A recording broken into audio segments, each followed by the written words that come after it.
माहितीये का की तुमच्या पत्रिकेतून आत्महत्येचे संकेत मिळतात? हो, ज्योतिषशास्त्रानुसार ग्रहांची स्थिती बघून कोण कोणाच्या आयुष्यात कसले योग आहेत हे सांगता येतं.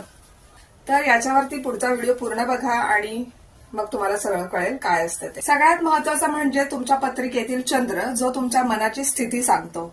जर तुमच्या पत्रिकेत चंद्र राहू, केतू किंवा शनीच्या प्रभावात असेल तर व्यक्ती लवकरात लवकर नैराश्यात जाते.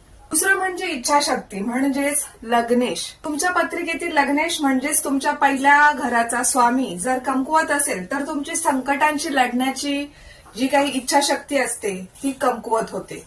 तिसरं म्हणजे अष्टमस्थान आणि राहू म्हणजेच मृत्यूच्या म्हणजेच 8व्या स्थानाचा संबंध राहू सारख्या ग्रहाशी येतो, तेव्हा ती व्यक्ती अचानक टोकाचं पाऊल उचलण्याची खूप दाट शक्यता असते. पण लक्षात ठेवा, याच्यावरती जर गुरु सारख्या ग्रहाची शुभदृष्टी असेल तर या सगळ्यातून मार्ग मोकळा होऊन तुम्ही सुखी आयुष्य जगू शकता. गुरु पाठीशी असेल तर तुम्ही सगळ्या संकटातून सुखरूप बाहेर पडू शकता. आणि मी हे तुम्हाला सावध करण्यासाठी सांगते, घाबरवण्यासाठी नाही. कारण ज्योतिष हे सावध करण्यासाठी आहे, घाबरवण्यासाठी नाही. आणि लक्षात ठेवा, तुमच्या स्वतःच्या आयुष्यापेक्षा कुठलाही ग्रह मोठा नाही. तर जेव्हा जेव्हा तुम्हाला निराश वाटेल किंवा घाणेरडे आत्महत्येचे सुसायडल थॉट्स तुमच्या मनात येतील तेव्हा तुमची पत्रिका एकदा नक्की तपासून घ्या. आणि चंद्राला बळकट करण्यासाठी तुम्ही सतत पाणी प्या, भरपूर पाणी प्या, चांदीच्या ग्लासातून पाणी प्या, सत्संग करा, गुरु उपासना करा. त्याच्यामुळे तुमच्या मनात सकारात्मक विचार येतील. किंवा अति जास्त मनात वाईट विचार येत असतील, नैराश्य जास्तच असेल तर तुम्ही तज्ञांचा सल्ला घ्या.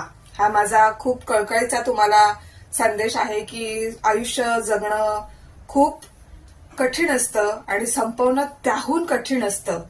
एक छोटासा विचार पण आयुष्याची खूप आतात लावून जातो. त्याच्यामुळे जर कितीही नैराश्य आला, कितीही संकट आली तरी त्याच्याशी लढायची तयारी ठेवा. असलं पाऊल उचलू नका. आणि नैराश्य आलं असेल तर तज्ञांचा सल्ला नक्की घ्या. जास्त त्रास होत असेल, तज्ञांकडे जाणं परवडत नसेल, सायकॅट्रिस्टकडे जाणं, तुमची कुंडली तपासून घ्या. आणि हा मी स्क्रीनवरती तुम्हाला सरकारी मानसिक आरोग्य केंद्राचा हेल्पलाईन नंबर दिलाय, त्यांच्याशी संपर्क करा आणि मनापासून पूर्णपणे बरे व्हा. असे वाईट विचार मनातून कायमचे काढून टाका. व्हिडिओ आवडल्यास लाईक करा, शेअर करा आणि सेव्ह करून ठेवा. परत एकदा लक्षात घ्या, ज्योतिषशास्त्र हे तुम्हाला सावध करण्यासाठी आहे, तुम्हाला घाबरवण्यासाठी नाहीये. तर तुमची कुंडली, नैराश्यात तुम्ही असाल तर तुमची कुंडली आजच आचार्य मंत्र यांच्याकडून तपासून घ्या, सविस्तर विश्लेषण घ्या आणि तुमच्या आयुष्याचा मार्ग सोपा करून जगा. धन्यवाद.